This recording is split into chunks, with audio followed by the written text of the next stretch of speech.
خداوند یسوع مسیح کے عظیم جلالی قدوس اور بابرکت نام میں آپ کی سلامتی چاہتے ہیں۔ ہدیہ برائے خاندانی عبادت شام پرستش میں آپ کو شرکت کی دعوت دی جاتی ہے۔ ہمارا آج کا عنوان ہے دائیکی یعنی 10واں حصہ۔ حوالہ بائبل مقدس میں سے پرانا عہد نامہ پیدائش کی کتاب 14واں باب 20ویں آیت میں یوں مرقوم ہے، مبارک ہے خدا تعالیٰ جس نے تیرے دشمنوں کو تیرے ہاتھ میں کر دیا۔ تب ابراہیم نے سب کا 10واں حصہ اس کو دیا۔ آمین۔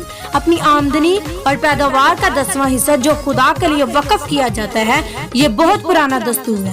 انگریزی زبان میں ٹائد کہتے ہیں اور عبرانی زبان میں معصیر کہتے ہیں۔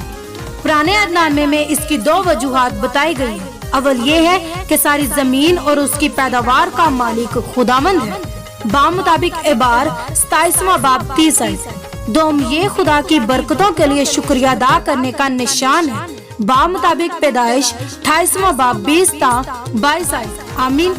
مسیح یسوع میں آپ کی خادمہ رابعہ سارا گیل بائبل نالج